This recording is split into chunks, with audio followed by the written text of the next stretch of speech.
বীর্য মাথায় উঠে যায় তো, জানেন না আপনি? এই যে দিদি ভাইয়ের কথা বলছেন, সেই দিদি ভাই আপনাকে বোঝায়নি যে বীর্য ঊর্ধ্বমুখী হতে হতে হতে হতে একদম মাথায় উঠে যায়, তারপরে মাথা ফেটে বেরিয়ে যায়।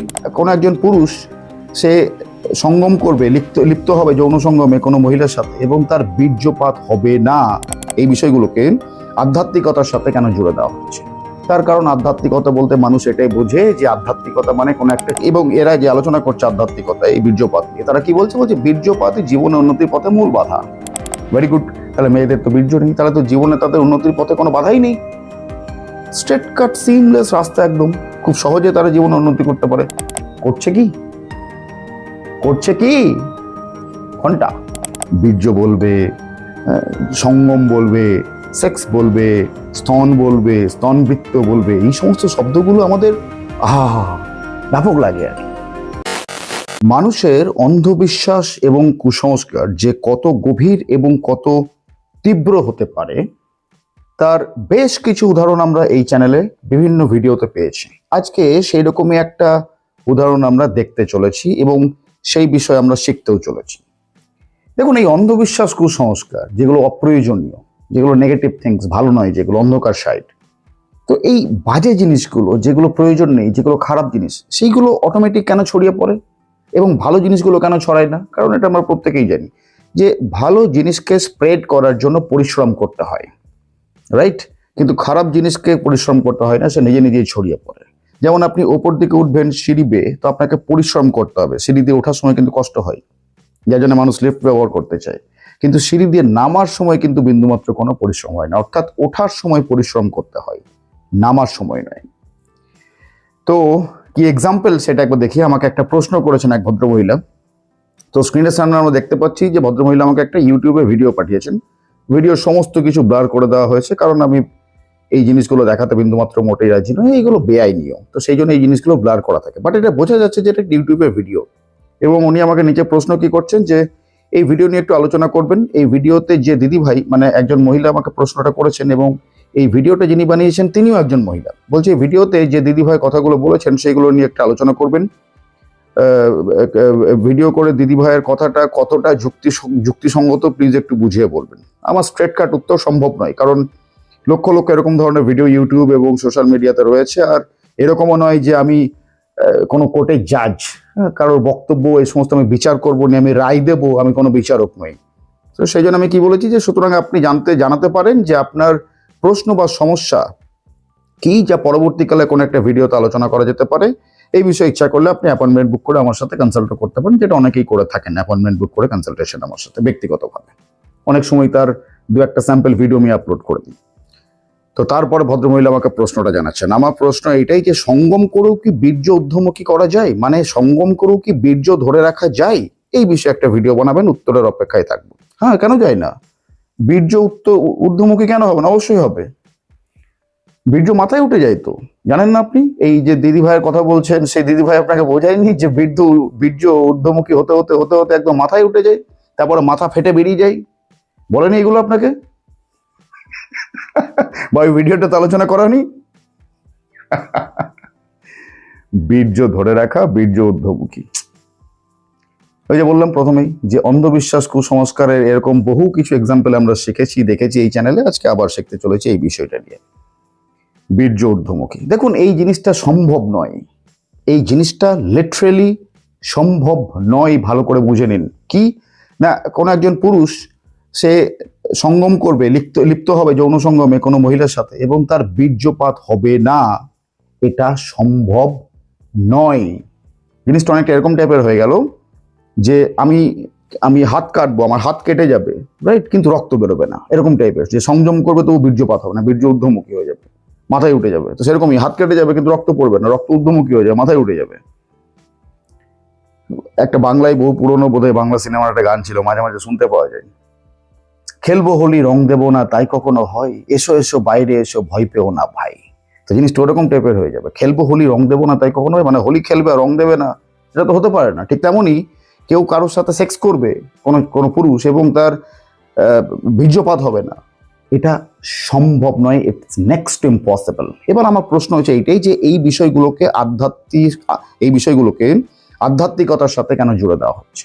তার কারণ আধ্যাত্মিকতা বলতে মানুষ এটাই বোঝে যে আধ্যাত্মিকতা মানে কোনো একটা চমৎকার বিষয়, কোন একটা অবিশ্বাস্য বিষয়, কোন একটা ম্যাজিক, এরকম টাইপের। কারেক্ট? এরকম টাইপের নয়। এর আগেও বহুবার বুঝিয়েছি, আজও বলে দিচ্ছি, আধ্যাত্মিকতা খুবই সহজ সরল, স্পিরিচুয়ালিটি অত্যন্ত সহজ সরল জীবনের বিষয়। রাইট? জীবনের যে উদ্দেশ্য, জীবনের যে পথ, সেই পথে হেঁটে যেতে হলে কিভাবে জীবনকে পরিচালনা করতে হয়, আমরা কেন জীবন প্রাপ্ত হয়েছি, এই সমস্ত দার্শনিক বিষয়বস্তুগুলো হচ্ছে আধ্যাত্মিকতা। এর থেকে বেশি কিচ্ছু না। আধ্যাত্মিক শব্দটার মধ্যে রয়েছে অধি এবং আত্মিক। অধি মানে হচ্ছে অন্তর্মুখী, আত্মিক মানে হচ্ছে আত্মা কেন্দ্রিক, আত্মা মানে হচ্ছে সত্য, অর্থাৎ সত্য কেন্দ্রিক যে সমস্ত জ্ঞান, তাকেই বলে আধ্যাত্মিকতা। এর সঙ্গে চমৎকার, ম্যাজিক, এই সমস্ত কোথায় থেকে আসছে? খুবই সহজ সরল বিষয়। একটা ক্লাস 3-4 বাচ্চাকেও যদি আপনি প্রশ্ন মানে বুঝিয়ে বলেন, তাহলে সেও আপনাকে এই প্রশ্নটাই করবে, যে প্রশ্নটা আমরা করতে পারি না। বিষয়টা কি? কোন একটা বাচ্চা ক্লাস 3 পড়ে এরকম টাইপের, সে কিছুই বুঝবে না, তাকে এই জিনিসগুলো বোঝান, এই বীর্যপাত, এই সমস্ত বিষয়গুলো বলুন, জাস্ট টেস্ট করার জন্য। হ্যাঁ, তাকে বলুন, সে কিছুই বুঝবে না, বীর্যপাত এই সমস্ত কিছুই বুঝবে না, সেক্স সমস্ত হয়তো সে কিছুই বুঝতে পারবে না।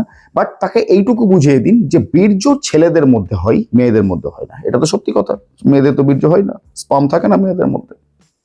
এবং তাকে এটাও বুঝিয়ে দিন যে বীর্যপাতই হচ্ছে জীবনের উন্নতির পথে বাধা। তো দেখবেন ওই 3-4 পড়া বাচ্চাটাও একদম স্ট্রেট কাট আপনাকে প্রশ্ন করে বসবে, আচ্ছা তাই যদি হয় যে ছেলেদের বীর্য হয় আর মেয়েদের হয় না, এবং এই বীর্যপাতে যদি উন্নতির পথে বাধা হয়, তাহলে তো মেয়েদের জীবনে উন্নতির পথে কোনো বাধাই নেই। খুবই সহজ প্রশ্ন। তাহলে তো এই মেয়েদের জীবনের পথে, উন্নতির পথে কোনো বাধাই নেই, কারণ তাদের তো স্পামই নেই।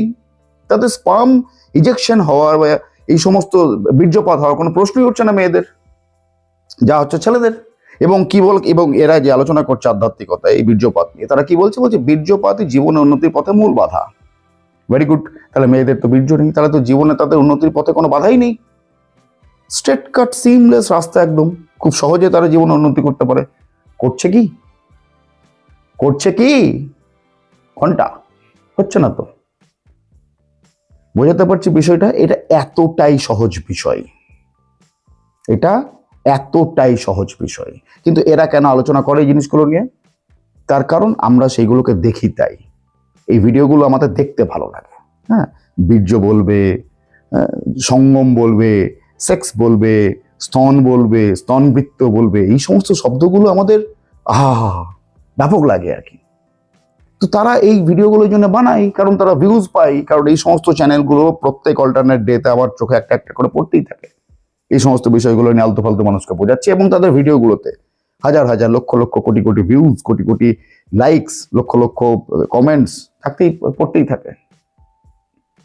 তো ঠিক এই যে প্রথমেই আপনাকে বললাম, বাকিদের মতো নয়, অর্জুন হয়ে প্রকৃত গীতার বাস্তব অর্থ বুঝে বাস্তব জীবনে প্রয়োগ করে জীবনকে উন্নত করতে চান? মেম্বারশিপ নিয়ে এখনই জয়েন করুন বাস্তব জীবনে গীতা। মেম্বারশিপ নেওয়ার জন্য জয়েন বাটনে ক্লিক করুন। তো ঠিক এই যে প্রথমেই আপনাকে বললাম যে খারাপ জিনিস অটোমেটিক ছড়িয়ে যায়। খারাপ জিনিস ছড়াই কেন? কারণ মানুষ তার ভালো লাগাকে প্রাধান্য দেয়, মানুষ সত্যকে প্রাধান্য দেয় না। আমার যেটা ভালো লাগছে সেটা আমি করব, মাই লাইফ মাই রুলস, এরকম একটা ব্যাপার রয়েছে মানুষের মধ্যে। আমার জীবন আমার রুলস চলবে, আমি কি খাবো, আমি কি পরবো, সেগুলো আমার ব্যক্তিগত বিষয়। তার জন্য আমি চিকেন মটন খেয়ে ফেলতে পারি, তাতে সমাজের ক্ষতি হচ্ছে, গ্লোবাল ওয়ার্মিং বাড়ছে, বাড়ুক, মাই লাইফ মাই রুলস। আমি কি জামা কাপড় পরবো, সেগুলো আমার ব্যক্তিগত বিষয়। আমার যে সমস্ত প্রাইভেট পার্ট, সেগুলো দেখা যাবে কি দেখা যাবে না, নিকুচি করেছো, মাই লাইফ মাই রুলস। বোঝাতে পারছি বিষয়টা? তো এই মাই লাইফ মাই রুলস, আমার ইচ্ছে, এইগুলো আসে মানুষের পছন্দ অপছন্দ থেকে। কারেক্ট? এবং মানুষের পছন্দ অপছন্দের সাথে সত্যের কোনো রকম কোনো সম্পর্ক নেই। তো মানুষ এই তার পছন্দ অপছন্দগুলোকে প্রাধান্য দেয়, এবং সেই প্রাধান্যর ওরা কি করে, যে সমস্ত ব্যক্তির এই সমস্ত ভিডিওগুলো বানায়, তারা আপনাদের মানে আমাদের এই সমস্ত প্রাধান্য অপ্রাধান্যগুলো, পছন্দ অপছন্দগুলোকে মাথায় রেখে তারা সেই বিষয়গুলো নিয়ে ভিডিও বানায়, ডিসকাস করে, পডকাস্ট বানায়, লেখালেখি করে, কবিতা, গদ্য, গল্প, ছবি আঁকা, এবং এটাই চলছে। যার জন্যে আমরা সত্য থেকে পিছিয়ে আসছি, যার জন্য সত্যের সঙ্গে আমাদের কোনো সম্পর্ক নেই, যার জন্য সত্য একদিকে, আমরা একদিকে, যার জন্য জীবনের পথে প্রত্যেকটা মুহূর্তে আমাদেরকে হোঁচট খেতে হচ্ছে। এবার অনেকে হয়তো বলবেন যে কি বলছেন কৌশিক বাবু, আধ্যাত্মিকতায় কি দেহতত্ত্ব বলে কিছু নেই? তাহলে আধ্যাত্মিকতায় দেহতত্ত্ব বলতে যতটুকু বোঝায় সেটা হচ্ছে মানুষের মানসিক অবস্থা। এর আগে বিভিন্ন ভিডিওতে আলোচনা করে আমরা কি বুঝেছি, এই চ্যানেলে বিভিন্ন ভিডিওতে, এমনকি ভগবদ গীতা রেফারেন্স দিয়ে বুঝিয়েছি যে মানুষের মন হচ্ছে দেহেরই একটা অংশ, স্থূল নয়, চোখে দেখতে পাই না, আমাদের ইন্দ্রিয় দিয়ে এক্সেস করতে পারি না, কিন্তু এই ইন্দ্রিয়গুলিরই একটা কেন্দ্রবিন্দু, সেটাকে বলাই মন, যেটা স্থূল নয়, অর্থাৎ মেটেরিয়ালিস্টিক নয়, কিন্তু তবুও স্টিল সেটা দেহেরই একটা অংশ। তো আপনি ভগবদ গীতা পড়ুন, আপনি উপনিষদ পড়ুন, দেখবেন ওখানে মানুষের মন নিয়ে আলোচনা করা হচ্ছে অধিকাংশ জায়গাতে। তো দেহতত্ত্ব বলতে এটাকেই বোঝায় আধ্যাত্মিকতায়, এর থেকে বেশি কিছু না। এর থেকে বেশি যদি আপনার দেহের অন্য কিছু প্রবলেম হয় বা প্রয়োজন পড়ে জানার বা ট্রিটমেন্টের বা সমস্যা হয়, আপনার হাত হতে পারে, নাক হতে পারে, কান হতে পারে, মাথা হতে পারে, চোখ হতে পারে, যৌনাঙ্গ হতে পারে, তার জন্য আপনাকে ডাক্তারের কাছে যেতে হবে। তার জন্য গিয়ে ডাক্তারের পরামর্শ নিন। যদি জ্ঞান লাভ করতে হয় বিজ্ঞানের কাছে যান, গুগল সার্চ করুন। আমার এই কথাগুলো যদি বিশ্বাস না হচ্ছে আপনি গুগল সার্চ করুন, দেখুন সেখানেও পেয়ে যাবেন একই রেফারেন্স যেগুলো আমি বলছি এখন। কিন্তু আমরা তো পড়াশোনা করব না, আমরা তো পড়াশুনো করব না, আমরা কি করব? আমরা মজা করব, আমরা এনজয় করব। আমার লাইফ আমার rules, my life my rules, এই সমস্ত করে বেড়াবো। আমার কোনটা ভালো লাগে, আমার কোনটা ভালো লাগে না, আমার আবেগ কি, আমার ভাব কি। এই যে ভাব আর আবেগ, ভাবাবেগ বলতে শুনেছেন এরকম প্রচুর মানুষকে। এই বক্তব্যটা বলে কৌশিক বাবু আপনি কিন্তু মানুষের ভাবাবেগে আঘাত করছেন। মানে আমি যে সমস্ত ভিডিওগুলো, আমার চ্যানেলে যে সমস্ত ভিডিওগুলো নিয়ে আলোচনা করি, যে সমস্ত বিষয়গুলো ভিডিওতে, অধিকাংশ মানুষই বলে যে আপনি কিন্তু মানুষের ভাবাবেগে আঘাত করছেন। ভাব আর আবেগ কোনোদিন কাউকে বলতে শুনেছেন? আমার চ্যানেলে বাদ দিন, অন্য কোথাও যে কোনো জায়গাতে যে এই কথাগুলো বলে মানুষের চেতনাটা আঘাত করা হচ্ছে? শুনতে পাবেন না, কারণ চেতনাকে মানুষ পাত্তাই দেয় না। পাত্তা দেয় কাকে? ভাব আর আবেগকে। আর ভাব আর আবেগ কোথায় থেকে আসে? শরীর থেকে। শরীর মানে কি? প্রকৃতি। আর আধ্যাত্মিকতা কি প্রকৃতিকে নিয়ে? হ্যাঁ কিছুটা, কিন্তু ম্যাক্সিমাম কাকে নিয়ে? পুরুষকে নিয়ে, অর্থাৎ ব্রহ্মকে নিয়ে। অর্থাৎ আধ্যাত্মিকতা পুরোটাই চেতনার সাথে সম্পর্কিত, দেহের সাথে বিন্দু মাত্র। বাকিটা বিজ্ঞানের বিষয়, বাকিটা ডাক্তারি বিষয়। আমাদের এই ছোট মাথায় সেটা ঢোকে না। কেউ একজন বলে দিয়েছে যে বীর্যপাত করলে জীবনে উন্নতি হয় না, বাস। রক্তের মতো একটা জিনিস বা দেহের বিভিন্ন রকম উপাদান যেগুলো রয়েছে তারই মতো একটা জিনিস হচ্ছে বীর্য।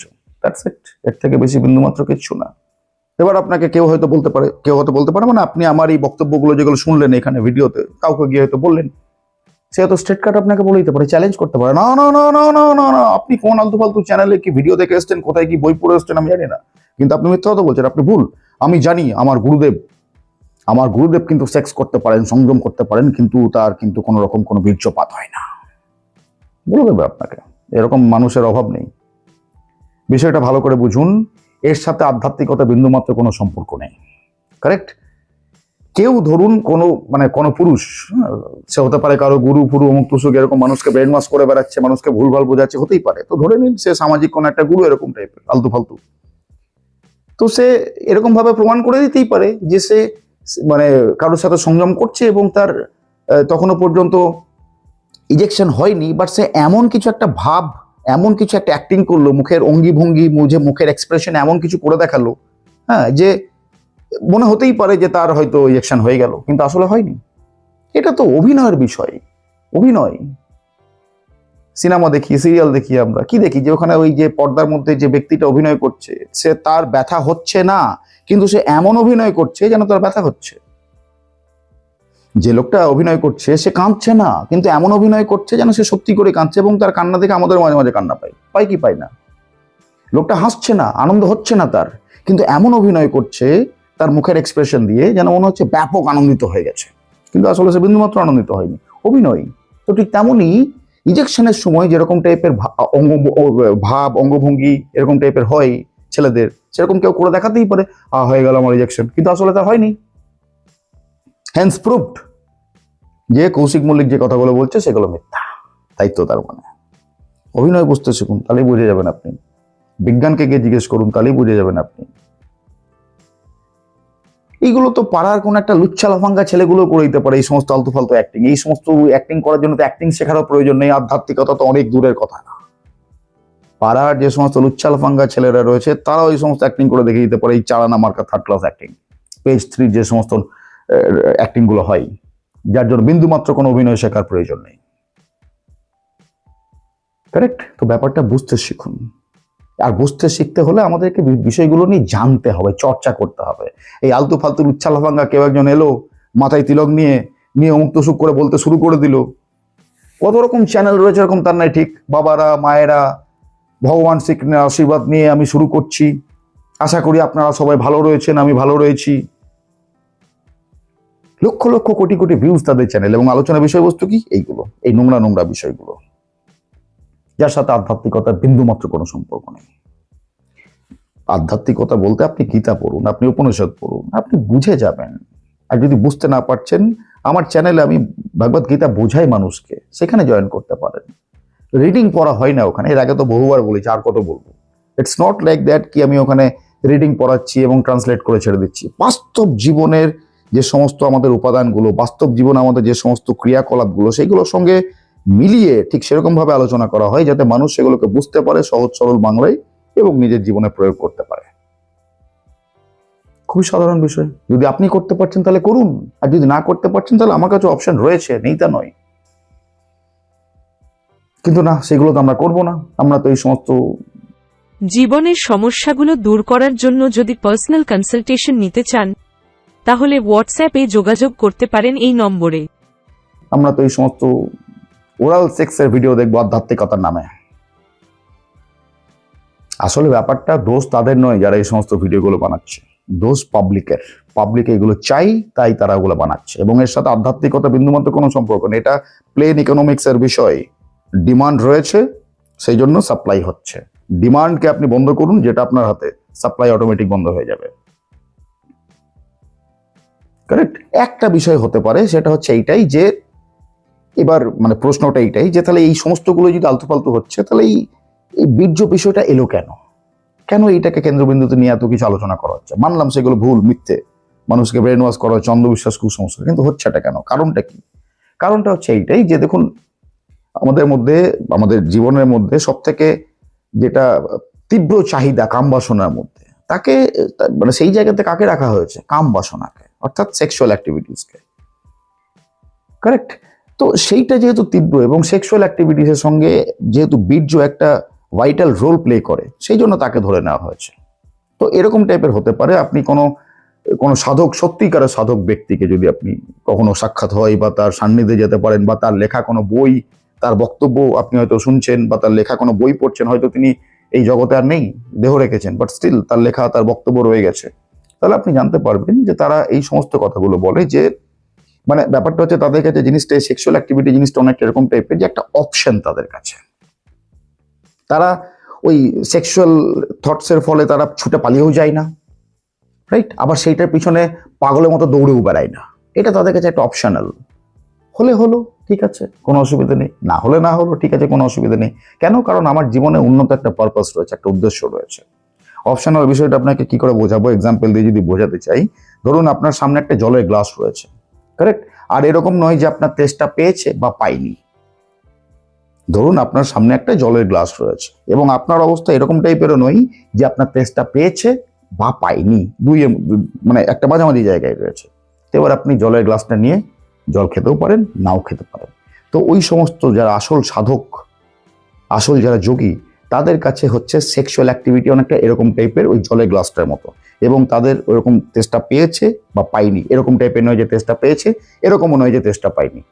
তারা দিয়ে খেতে পারে, নাও খেতে পারে। এগুলো তাদের কাছে মানে কি বলবো, কোনো গুরুত্বপূর্ণ বিষয় নয়। এই বিষয়গুলো তাদেরকে নিয়ে আলোচনা করতে হবে, লেখালেখি করতে হবে, এই জিনিসগুলো নিয়ে চিন্তা ভাবনা করতে হবে। এইগুলো তাদের কাছে বিন্দুমাত্র কোনো বিষয় নেই। বিষয়গুলো এতটাই আলতু ফালতু, এতটাই নিম্ন ক্যাটাগরির জিনিস। এখানে আরো একটা জিনিস দেখার রয়েছে, এই বীর্যপাতের সঙ্গে আরো একটা জিনিস সম্পর্কিত, সেটা হচ্ছে ব্রহ্মচর্য পালন। ব্রহ্মচর্য পালন মানে যারা বিয়ে করেনি, যারা অবিবাহিত, তারা নাকি ব্রহ্মচর্য পালন করছে।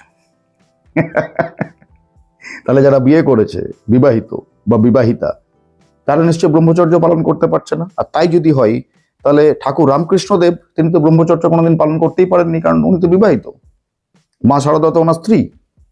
তাহলে ব্রহ্মচর্যের সঙ্গে ওইখানে কোনো বিয়ে বা না বিয়ে করা বা না করা কোনো সম্পর্ক আসছে না। ব্রহ্ম মানে কি? ব্রহ্ম মানে সত্য, ব্রহ্ম মানে আত্মা। ব্রহ্ম মানে যে আত্মা, যে আত্মাকেই ব্রহ্ম বলা যেতে পারে, সত্যকেই ব্রহ্ম বলা যেতে পারে। ব্রহ্ম, আত্মা, সত্য, পরমাত্মা এই সমস্তগুলো একই বিষয়।